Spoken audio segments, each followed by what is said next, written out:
மணப்பெண்ணின் பிரத்யேகமான திருமணம் Vivaha the Chennai silks.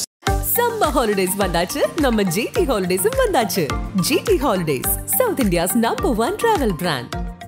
பழைய நகையை கொடுத்து வைட் 11 மந்த்ஸ்ல அதே அடைக்கு புது நகையை எடுத்துக்கோங்க. எக்ஸ்ட்ராவா ₹1 தர வேண்டாம். Magic old gold exchange. Nakkheeran நேயர்களுக்கு வணக்கம். இன்று நம்முடன் கருத்துக்களை பகிர்ந்து கொள்ள இணைந்திருக்கிறார் தமிழ்நாடு முற்போக்கு எழுத்தாளர்கள் மற்றும் கலைஞர்கள் சங்கத்தின் கடலூர் மாவட்ட பொறுப்பாளர் பால்கி அவர்கள். வணக்கம் சார். வணக்கம். நக்கீரன் ஆசிரியர் குழு மற்றும் வாசகர்களுக்கு பால்கியின் அன்பு வணக்கங்கள். ரயில் விபத்து நடக்க போதெல்லாம் நீங்க பேசுவீங்க. ரயில் விபத்து எப்படி நடந்தது, அதில் என்ன பாதுகாப்பு குறைபாடு, இதுக்கு யார் பொறுப்பேற்கணும், ரயில்வே நிதி பட்ஜெட்டில் எவ்வளோ ஒதுக்கப்பட்டது, அந்த நிதியில் எவ்வளவு செலவிட்டாங்க, ஆனால் எவ்வளவு செலவிடணும் அப்படின்னு கொஞ்சம் ஆழ்ந்து அந்த கட்டுரைகள் பல படித்து ஆய்வு செய்து பேசுவீங்க. குறிப்பாக நான் 2-3 விஷயம் நீங்கள் பேசியிருக்கீங்க ஏற்கனவே ரயில் விபத்து குறித்து. கவாச் சிஸ்டம் அதெல்லாம் சரியாக செயல்படுத்தலை இவங்க, அதுக்கான நிதி ஒதுக்கப்பட்டும் அதுக்கான முயற்சியெல்லாம் எடுக்கலை, பயணிகள் உயிரை யாருமே இவங்க முக்கியத்துவம் கொடுக்கல, அப்படி பயணிகள் உயிருக்கு முக்கியத்துவம் கொடுத்தா இது போன்ற விபத்துகள் தவிர்த்திருக்கலாம் அப்படின்லாம் பல்வேறு விஷயங்கள்லாம் குறிப்பிட்டிருக்கீங்க. இப்போ விமான விபத்து, இந்த அதிர்ச்சியிலேருந்து யாருமே மீண்டு வரல. அகமதாபாத்திலேருந்து லண்டன் புறப்பட்ட விமானம் புறப்பட்ட சில வினாடிகளில் விபத்துக்கு உள்ளாகுது. 1 மணி நேரம் பயணித்து வானத்தில் வட்டமிட்டு வேறு வழி இல்லாமல் அந்த மாதிரி போனால் கூட சில பேருக்கு ஒரு ஆறுதல் கிடச்சிருக்கும். புறப்பட்ட சில வினாடிகளிலே இந்த விபத்து நடந்திருக்கு. இதில் ஒருவர் மட்டும் உயிர் தப்பியிருக்கிறார்.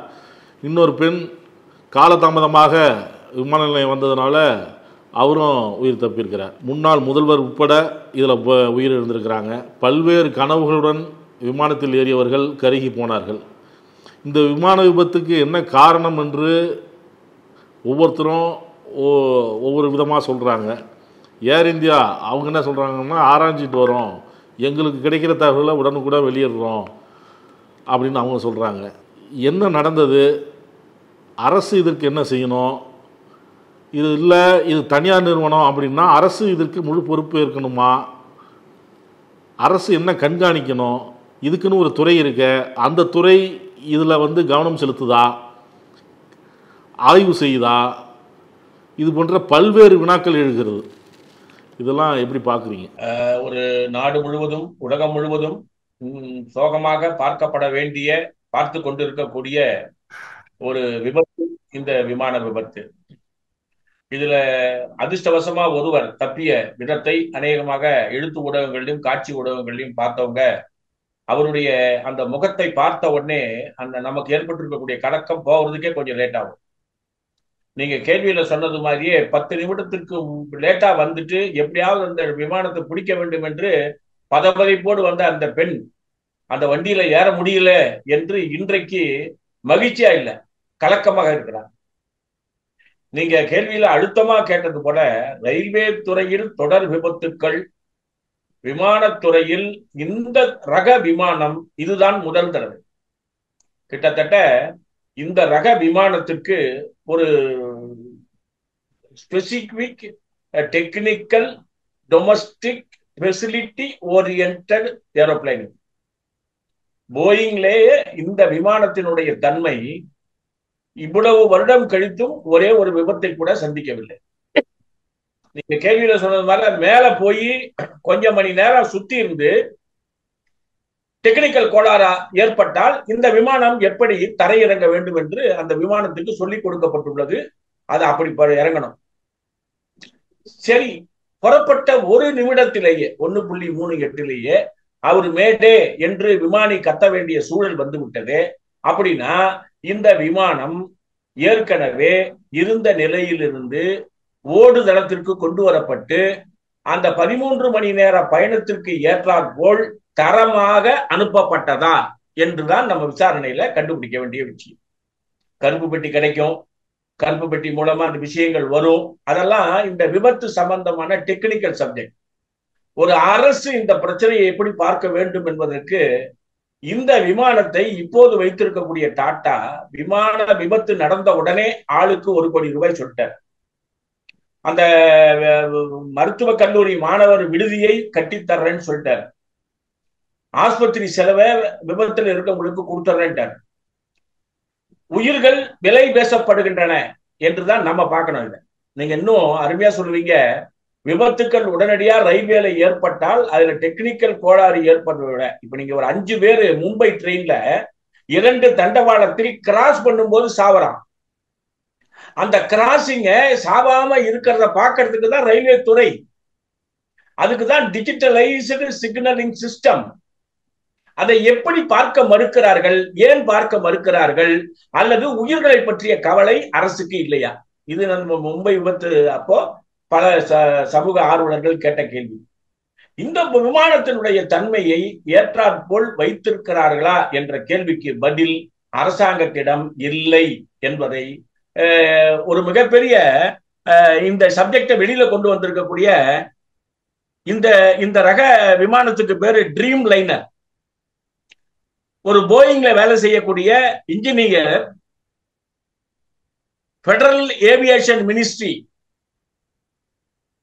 விமானத்துறை சம்பந்தமான எல்லாவற்றிற்கும் பொறுப்பேற்கக்கூடிய துறைக்கு இந்த 787 என்கின்ற இந்த மெத்தட்ல இருக்க வேண்டிய பாதுகாப்பு தன்மைகள் இல்லையே ஏன்னு கேட்கிறார். கேட்டவர் பேர் சாம் சலேப்பூர். சாம் சலேப்பூர் என்று சொல்லக்கூடிய அவர் ஒரு டெக்னோகிராட். 2021-22 கேட்கிறாரு, உங்ககிட்ட இந்த மாதிரியான ரக விமானம் 22 இருக்கிறது. இந்த 22ஐயும் நீங்க தரமாக சரியாக பரிசீலித்து ஏற்பாடு பண்ணி கொண்டு போகணும் என்பது உத்தரவு. அது செய்யப்படுகிறதா என்று கேட்டால் ஏர் இந்தியா துறையில் அது செய்யப்பட்டது. ஏர் இந்தியா நஷ்டத்துல டெய்லி போகுதுன்னு சொல்லி நாம தனியார்ட்ட கொடுத்தோம், டாடா கிட்ட கொடுத்தோம். அவரு எவ்வளவு பணம் தள்ளுபடி பண்ணி எடுத்தாருன்ற இந்த டீடைல்ஸ் கூட நான் போகல. ஆனா டாடா இந்த விமானத்துறையை எடுத்ததன் மூலம் பல்லாயிரம் கோடி ரூபாய் இந்திய வருமானத்தை அவர் தன்னுடைய லாபமாக மாற்றிக்கொண்டார். அதாவது சேஃப்டி ஃபர்ஸ்ட், ப்ராஃபிட் நெக்ஸ்ட். இதுதான் சர்வீஸுக்கான அடையாளம். ஆனா டாடாவோ ஏனைய கம்பெனிகளோ தனியார் துறையாக எடுக்கும் போது profit first, safety no, next கூட இல்லை, சேஃப்டி நோ. நான் உங்களுக்கு ஒரு உதாரணத்தை நம்ம வாசகர்கள் புரிஞ்சுக்கிறதுக்காக சொல்றேன் பாருங்க. Mumbai to Rameswaram long distance train, அதிகபட்ச வேகத்துல போகக்கூடிய ட்ரெயின். அந்த ட்ரெயினுக்கு என்ன இன்ஸ்ட்ரக்ஷன்னா, மும்பைல புறப்படும், அடுத்த நாள் ஒரு 36 மணி நேரமோ 37 மணி நேரமோ பயணம் செய்து அது ராமேஸ்வரம் வரும். ராமேஸ்வரத்துல ஒரு 9 மணி நேரம் அது நார்மல்ல வைக்கப்பட்டு அதுக்கப்புறம் கிளம்பும். மும்பைல மறுபடியும் போய் ரீச் ஆன உடனே அடுத்த நாள் கிளம்பாது. அதை யார்டுக்கு கொண்டு போய் அந்த மொத்த நம்ம ரயில்வேவை எப்படி கிளீன் பண்ணணும்ன்றதுக்கு அந்த யார்ட்ல ஒரு சிஸ்டம் இருக்கு. அந்த சிஸ்டத்துல அதை கிளீன் பண்ணுவாங்க.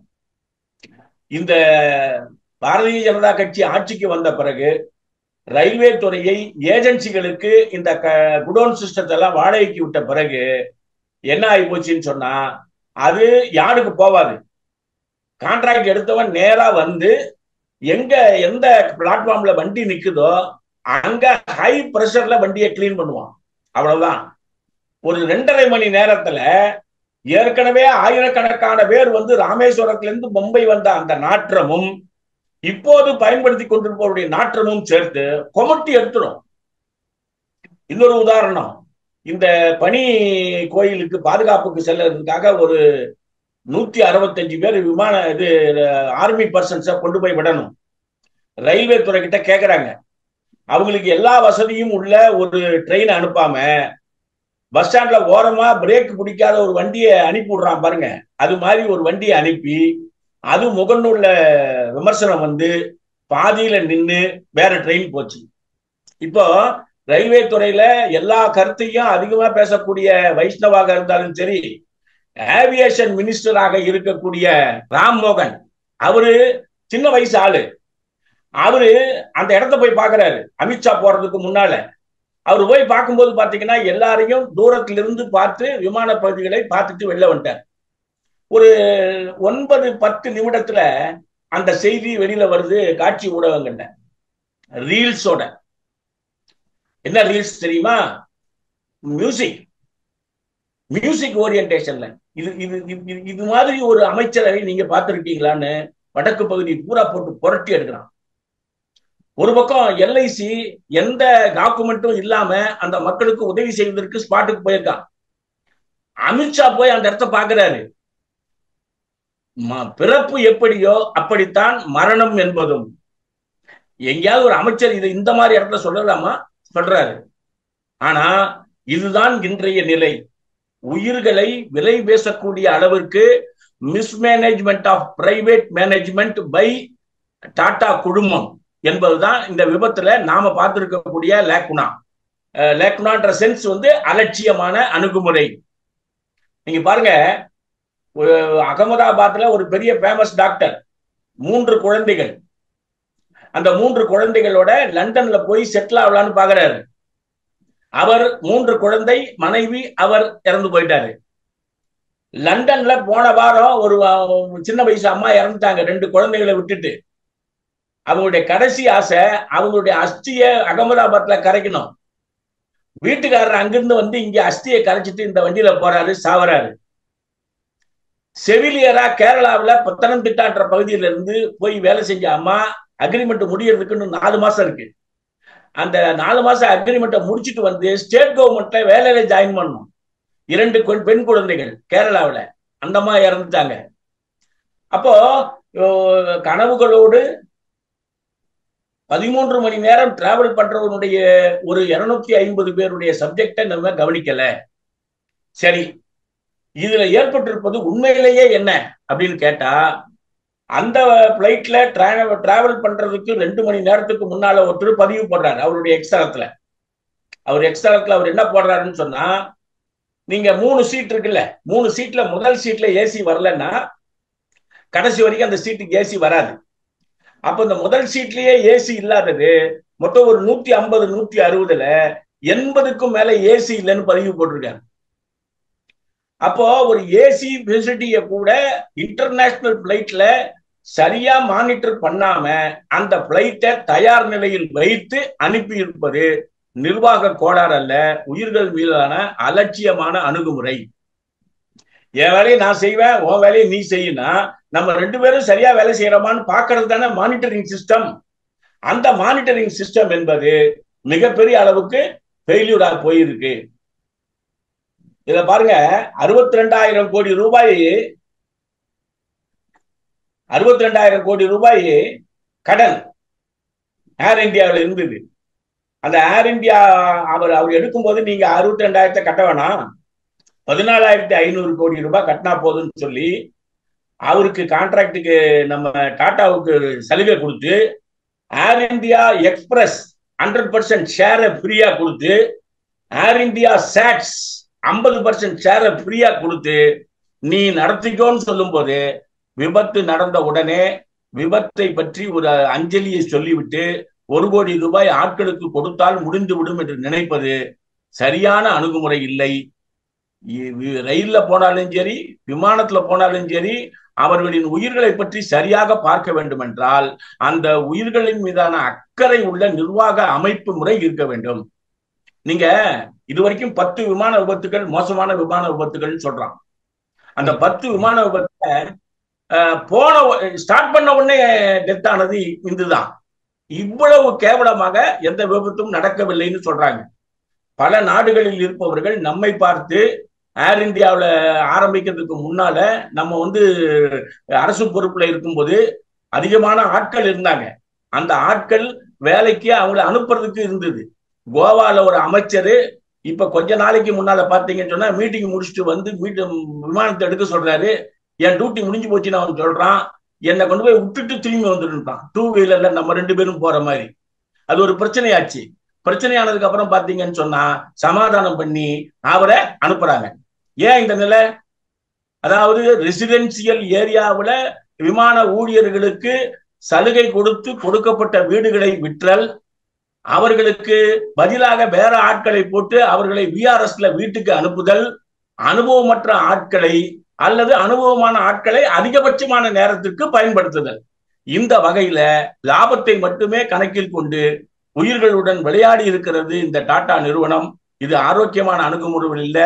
சரியான விசாரணையை நடத்தி இத்தகைய மோசமான அவப்பெயரை ஏற்படுத்தி இருக்கக்கூடிய ஆட்கள் மீது கடுமையான நடவடிக்கை எடுக்க வேண்டும் என்பதுதான் நம்முடைய விருப்பம். அதான் நீங்க சொன்ன மாதிரி அமித்ஷா பேசியிருக்கிறார், இது ஒரு விபத்து, யாராலும் தடுக்க முடியாது அப்படின்னு அவர் பேசியதற்கு காங்கிரஸ் கட்சியின் ஜெயராம் ரமேஷ் கண்டனம் தெரிவிச்சிருக்கிறார். எதையும் தடுக்க முடியாவிட்டால் எதற்கு அமைச்சகம், இதற்குன்னு தனி அமைச்சகம் வச்சிருக்கீங்க அப்படின்னு கேள்வி எழுப்புகிறார். அதே நேரத்தில் இன்னொருத்தர் கெராங்கிறவர் என்ன கேள்வி எழுப்புகிறார்னா, விமான விபத்துகள் கடவுள்களின் செயல்கள் அல்ல, தடுக்கக்கூடியவைதான் அப்படிங்கிறார். இது ஏன் இந்த அமைச்சகங்கள் சரியா செயல்படல அப்படிங்கிற கேள்வியும் எழுப்பியிருக்கிறார். அதாவது காங்கிரஸ் ஜெயராம் ரமேஷ் உட்பட காங்கிரசினுடைய செய்தி தொடர்பாளர் நீங்க சொன்ன இந்த கெரா உட்பட பேசியிருக்கிறது என்னன்னு சொன்னா, எந்த ஒரு நிகழ்ச்சி நடந்த பிறகும் அந்த நிகழ்ச்சிக்கு பதில் சொல்றவங்க பாத்தீங்கன்னா மோசமான அலட்சியமான பதில் சொல்றது பிஜேபியில தொடர்கதையாக இருக்கு. பிஜேபியில தொடர்கதையாக இருப்பதை மக்கள் வேடிக்கை பார்க்க கூடாது என்பதுதான் நம்முடைய விருப்பம். ஜெயராம் ரமேஷ் கேட்ட கேள்வி என்னன்னு சொன்னா, நீங்க அந்த துறை அமைச்சர் அங்க போய் பார்க்கின்ற போது கிட்ட கூட போகல, தொலை தூரத்துல பாக்குறாங்க. அந்த இந்தி மேகசின்ஸ்ல என்ன எழுதியிருக்காங்கன்னா, எதிர்ப்பு குரல் அந்த பகுதியில் இருக்கக்கூடிய ஆட்கள் மீது அதிகமாக இருந்தது. அதே மாதிரி அந்த இந்த ரயில்வே சம்பந்தப்பட்ட விமான சம்பந்தப்பட்ட ஏரியாவுக்கு மட்டும் போய் பார்த்துட்டீங்க. இடிச்ச இடம் எது? ஒரு தனியார் மருத்துவ கல்லூரி விடுதி. அந்த கல்லூரி விடுதியினுடைய சமையல் அறையை ஒட்டி இருக்கக்கூடிய இடத்துல முழுசா போய் ஒரு பிளைட் விழுந்திருக்கு. அந்த இடத்துக்கு கிட்டத்தட்ட 13 மணி நேரம் யாரும் போய் பார்க்கல. என்னடா போய் பார்க்கலன்னு சொன்னா, மினிஸ்டரோ மற்றவங்களோ வரும்போது அவங்க கூட இங்க விஷயத்தை காட்டிட்டு அங்க போலான் இருந்தாங்களாம். இது மாதிரி எங்கேயாவது ஒரு பதில் பார்த்துருப்பீங்களா? ஒரு சாலையோர விபத்து நடந்தாலே அந்த பகுதியில் இருக்கக்கூடிய மக்கள் அந்த வண்டியில வந்தவன் அடிபட்டாதவன் உட்பட இறங்கி காப்பாத்துவான், அதுதானே மர. ஆனா அந்த இடத்துல இறந்து போனவர்கள் 4 ஆண்டு கால மருத்துவ படிப்பை முடித்துவிட்டு 26 பேர் உட்கார்ந்து சாப்பிட்டு இருக்கிறாங்கன்னு சொல்றாங்க. இறந்த 26 பேர்ல கிட்டத்தட்ட 13 பேருடைய பாடி மட்டும் தான் கிடைச்சிருக்கு. இன்னொரு 16 பேருடைய பாடி கிடைக்கல. அவர்களுக்கு யாருடைய பொறுப்பு? அப்போ ஒரு அலட்சியமான பதில் சொல்ற போக்கு இருக்கு பாருங்க, அது ரொம்ப அதிகமா இருக்கு. உள்துறை அமைச்சர்கிட்ட இந்த மாதிரி பதில் அவங்க எதிர்பார்க்க, அதுதான் முக்கியமான விஷயம். இந்த அகமதாபாத்ல கிட்டத்தட்ட ஒரு 18-19 வருஷத்துக்கு முன்னால ஒரு 122 பேர் மரணம். அது உடனே நடந்த விபத்து இல்ல. அன்னைக்கு நமக்கு இவ்வளவு டெக்னாலஜிக்கல் வளர்ச்சி என்பது இல்ல. இன்னைக்கு எல்லா டெக்னாலஜி வளர்ச்சியும் இருக்கின்ற போது அதை சரியாக பயன்படுத்தாமல் இந்த உயிர்களை காவு கொடுத்து விட்டார்களே என்ற சூழல் தான் மேலோங்கி இருக்கு. இப்போ நடந்திருக்கக்கூடிய இந்த அதிகபட்ச வசதிகளை கொண்ட இந்த விமான விபத்தினுடைய தாக்கம் உலக நாடுகளில் இந்தியாவினுடைய பெயரை மிகப்பெரிய அளவிற்கு கேள்விக்குறியாக்கி இருக்கிறது. இந்த துறைக்கான அமைச்சர்கள் இதுவரை பொறுப்பேற்றவர்களுடைய செயல்பாடுகளில் இருந்து ஒரு வித்தியாசமான அணுகுமுறையை தற்போதைய அமைச்சர் கடைபிடித்திருப்பது அதைவிட மிகவும் மோசமான ஒரு நிலையாக நம்முடைய போன்ற ஆட்களுக்கு தெரிகிறது. பத்திரிகைக்காரர்கள் அந்த பாதிக்கப்பட்ட பகுதிகளை சார்ந்தவர்களை போய் சந்திப்பதில் இருக்கக்கூடிய அந்த அக்கறை குறைந்தபட்சம் அந்த நேரத்திலாவது மக்கள் மீது ஒரு நம்பிக்கை வருகின்ற அளவில் இருக்கும். இதுவரை நம்ம பார்த்த பல விபத்துகளின் பகுதியை பார்வையிடுகின்ற போது அதை நாம் எதிர்பார்த்திருக்கோம். ஆனால் இந்த அமைச்சர் அப்படிப்பட்ட ஆட்களை சந்திக்காதது மட்டுமல்ல, விபத்து நடந்த ஏரியாவை பார்த்தார் என்ற விலையோட நின்று போயிடுச்சு. அதோட சேர்த்து அவர் போயிட்டு வந்ததை ரீல்ஸோட போட்டது மிகப்பெரிய கோபத்தை மக்கள் மத்தியிலே ஏற்பட்டிருக்கிறது. அமித்ஷா அவர்களும் இதை அந்த அளவிற்கு மக்களுடைய அந்த மிகப்பெரிய அளவுக்கான உயிர் பாதிப்புகள் ஏற்பட்டிருக்கின்ற என்ற அந்த சிந்தனையில அதை பேசவில்லை என்ற கோபம் அகமதாபாத் பகுதியிலும் தெரிகிறது, உலக நாடுகளிலும் தெரிகிறது, லண்டன் வாழ் இந்தியர்கள் மத்தியில தெரிகிறது. இந்தியா முழுமைக்கும் அந்த எதிர்ப்பு சிந்தனை இருக்கிறது. ஒரு மிகப்பெரிய அவப்பெயரை ஏற்படுத்தி இருக்கக்கூடிய இந்த விபத்திற்கு முழுமையான அலட்சியமே காரணம் என்பதனால் விசாரணை நடப்பதற்கு முன்பே முழுமையான விசாரணை வேண்டும் என்பது ஒரு புறம் இருக்க, இந்த மாதிரி ஒரு மோசமான நிலைமைக்கு பொறுப்பேற்று அந்த விமானத்துறை அமைச்சர் தன்னுடைய பதவியை ராஜினாமா செய்ய வேண்டும். பிரதமர் அதில் உடனடியாக தலையிட்டு அவர் மீது எந்த பொறுப்பிலும் அவரை வைத்துக் கொள்ளக் கூடாது என்ற நிலையை எடுப்பதுதான் குறைந்தபட்சம் மக்களின் கோபத்தை சரியாக்குவதற்கு ஒரு வழியாக இருக்க முடியும். இதுவரைக்கும் நமக்கு எந்த ஒரு விபத்து ஏற்பட்டாலும் அந்த விபத்து நேரத்துல நம்ம ரயில்வே விபத்துகளை பற்றி நம்முடைய வாசகர்கிட்ட நிறைய பேசியிருக்கோம். அப்ப அந்த ரயில்வே அமைச்சருடைய அணுகுமுறை சரியல்ல என்று பேசும்போதெல்லாம் நாம உதாரணம் காட்டுவது, விபத்து நடந்த ஒரு 1.5 மணி நேரத்திற்குள் அமைச்சர் அங்கு போன மிகப்பெரிய பெருமைக்கு சொந்தக்காரர் லால் பகதூர் சாஸ்திரி அவர்கள். அரசு இவரிடம் ராஜினாமா கேட்பதற்கு முன்பு அல்லது மக்கள் கோபம் வருவதற்கு முன்பு இவ்வளவு பெரிய அலட்சியமான விபத்திற்கு நான் அமைச்சராக இருக்கக்கூடிய இந்த துறைக்கு நான் சரியானவன் அல்ல என்று தானாக முன் வந்து ராஜினாமா செய்தவர் நம்முடைய லால் பகதூர் சாஸ்திரி அவர்கள். ஆனால் இன்றைக்கு என்ன நிலைமைன்னு சொன்னா, எந்த அமைச்சர்களும் பொறுப்பற்று இருக்கிறார்கள். ஒரு சரியான அணுகுமுறையை அவர்கள் மீது நாம் செய்யணும்னு சொன்னா அவர்களை ராஜினாமா செய்ய வைப்பதுதான் சரியாக இருக்க முடியும். எவ்வளவு அலட்சியமாக இருக்கிறாங்க அப்படிங்கிறத சுட்டி காட்டிருக்கீங்க. விபத்தோட முழு தகவல் வந்தோடனே நாங்கள் பகிர்ந்து கொள்கிறோம், அதை பற்றி நாங்கள் தெரிவிக்கிறோம் அப்படின்னு அவங்களும் சொல்றாங்க. பொறுத்திருந்து பார்ப்போம். கருத்துக்களை பகிர்ந்து கொண்டதற்கு நன்றி. கருத்துக்களை கேட்டமைக்கு நன்றி. வணக்கம். நக்கீரன் டிவிக்கு சப்ஸ்கிரைப் செய்யுங்கள். உங்கள் ஆதரவே எங்கள் பலம். ஆசிரியர்களுக்கு நண்பனாகவும் மாணவர்களுக்கு ஆசானாகவும் திகழும் தேர்வு வழிகாட்டி. ஒவ்வொரு பாடத்திற்கும் அனுபவமிக்க ஆசிரியர்களின் துல்லியமான தெளிவான விடைகள். CNC இருக்கு, தேர்வு பயம் எதற்கு?